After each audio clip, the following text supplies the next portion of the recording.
आई भूक जागी घनुले बनवलं. हो बाळा, ऐकलं का मंडळी? माझ्या मुलाला घनुले खायचे आहे. घनुले म्हणजे काय तुम्हाला प्रश्न पडला असेल. हे नाव तुम्ही कधी ऐकलं आहे का? जर ऐकलं नसेल तर काही काळजी करू नका, कारण की आज आपण बनवणार आहोत मस्त घनुले. घनुले हे आमच्या विदर्भातील एक स्पेशल डिश आहे, जी आमच्या इकडे सर्वांनाच आवडते बरं का. बनवायला एकदम सोपी आणि खायला एकदम स्वादिष्ट, अगदी 5 स्टारमध्ये कुठे मिळणार नाही एवढी स्वादिष्ट ही डिश लागते. जर तुमच्याकडे असे घनुले बनत असतील तर तुम्ही त्याला काय म्हणता बरं, तेही मला नक्की सांगा. राम राम मंडळी, आपल्या सर्वांचे आई माझी लाडाची या माझ्या यूट्यूब चॅनलमध्ये स्वागत आहे. तर तुम्ही जर माझ्या चॅनलवर नवीन असाल तर माझ्या चॅनलला लाईक, शेअर आणि सबस्क्राईब जरूर करा. आणि हो, कमेंटही नक्की करा आणि सांगा की तुम्हाला कोणकोणत्या नवीन रेसिपीज पाहायला आवडतील. चला तर मग बनवूया आपण घनुले. घनुले बनवण्यासाठी मी काय केलेलं आहे, तुरीची डाळ घेतलेली आहे, त्याला स्वच्छ धुवून घेतले आणि त्यामध्ये 5 लसणाच्या कळ्या, हळद आणि टोमॅटो बारीक चिरून टाकले आणि ते व्यवस्थित शिजवून घेतले. त्यानंतर इकडे घनुले बनवण्यासाठी मी घेतलेलं आहे परातीमध्ये, कोपरामध्ये छान मस्त असं गव्हाचं पीठ, त्यामध्ये टाकलेलं आहे तिखट, हळद, मीठ, जिरं आणि थोडासा मसाला.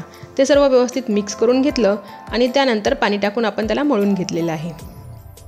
घनुले बनवायला अगदी साधे आणि सोपे असतात, पण खायला तेवढेच जबरदस्त चविष्ट लागतात बरं. बघा, पीठ भिजवताना एकदम अशा प्रकारे भिजवायचं. आता आपण घनुले कसे बनवायचे ते बघूया. घनुले तुम्हाला आवडेल त्या आकारामध्ये बनवू शकता, पण आमच्या इकडे आम्ही असेच बनवतो बघा. हातामध्ये एक छोटासा गोळा घ्यायचा आणि त्याला या प्रकारे असं चकलीचा आकार द्यायचा. तुम्ही याऐवजी दुसऱ्या कोणत्याही आकार दिला तरीही चालेल. तुम्ही हे घनुले कधी खाल्ले आहे का? जर तुम्ही खाल्ले असाल तर तुम्ही याला काय म्हणता?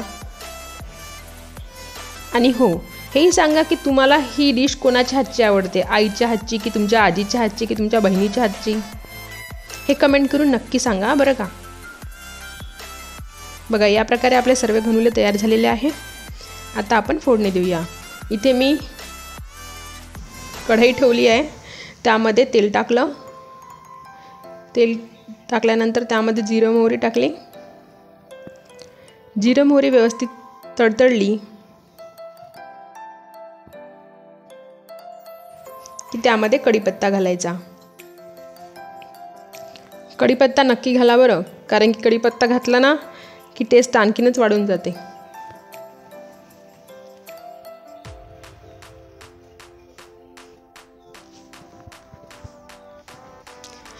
कढीपत्ता तडतडला की त्यामध्ये टाकायचं लाल तिखट, हळद आणि जरूर घाला ते म्हणजे आमचूर पावडर आणि गोडा मसाला. हे सगळं टाकून व्यवस्थित मिक्स करून घ्यायचं.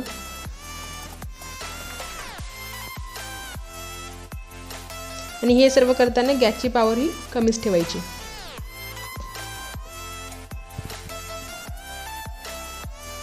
ते व्यवस्थित मिक्स केलं की त्यामध्ये थोडीशी डाळ टाकून घ्यायची. मग त्याला तेल सुटेपर्यंत व्यवस्थित शिजू द्यायचं. बघा, अगदी या प्रकारे, म्हणजे आपली फोडणी मस्त बसते बरं का. आणि आता आपण जी डाळ शिजवून घेतली होती त्याला मिक्स करून घ्यायची.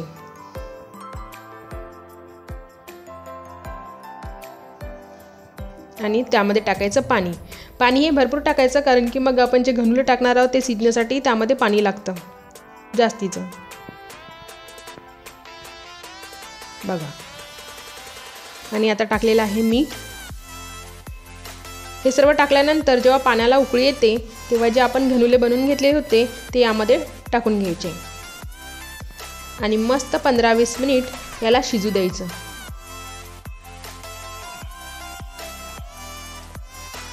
खाण्याची घाई करायची नाही, आरामात शिजू द्यायचं बिलकुल.